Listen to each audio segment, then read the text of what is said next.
धरती जयकारा गगन है सारा गूंजा रे।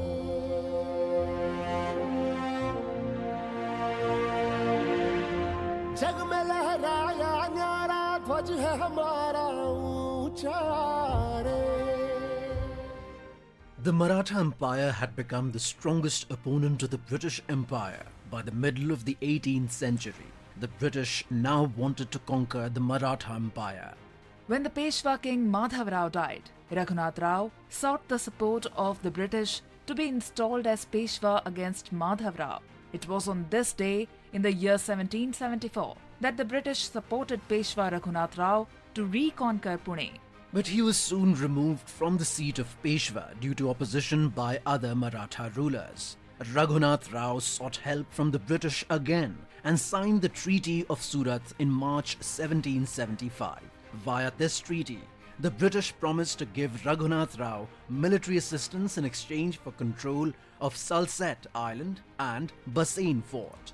Later on, it was because of this Treaty of Surat that in the First Anglo-Maratha War, the Maratha forces led by Nana Fadnavis had to fight with the combined forces of the British and Raghunath Rao. This is how the British Empire was given strength by the infighting nature of Indian royalty.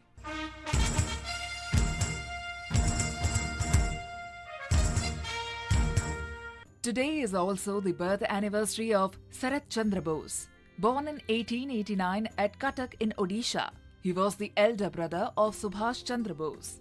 He qualified as a lawyer in 1911 and went to England.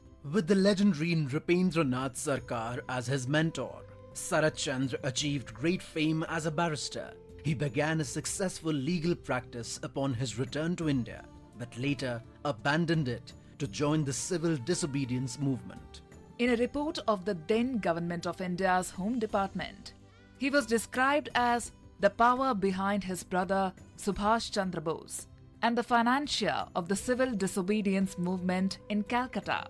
He established a news agency, Orient Press Agency, in 1929. In the 1940s, he started the paper The Nation. For some years, Sarat Chandra Bose also indulged in electoral politics and held various positions. Sarat Chandra believed that nothing which is morally wrong is politically right. This served as his guideline throughout his life. Sarat Chandra Bose was the first to protest against the partition of Bengal and Punjab. He consistently opposed the partition, both before and after the publication of the Mountbatten Plan. It was on this issue that he resigned from Congress in January 1947 and started a protest campaign in February 1947. Soon after India achieved her independence on 15th of August 1947, Sarat Chandra advocated the setting up of a regional organization with India, Pakistan, Nepal, Burma and Ceylon as its constituent members. He stood for the unity of Asia's southeastern nations as well.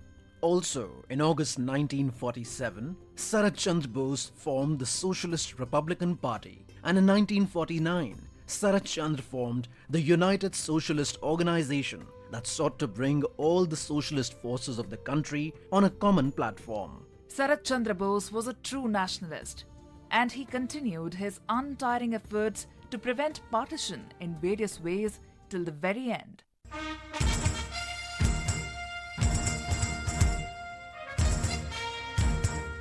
After the partition of India in 1947, approximately 15 million people migrated within a period of 4 years.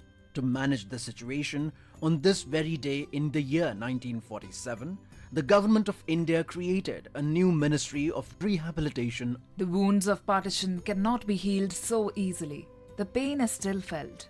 On the eve of India's Independence Day, Prime Minister Narendra Modi declared that August the 14th would now be observed as the Partition Horrors Remembrance Day. The majority of Indians living today were born long after India's blood-drenched partition.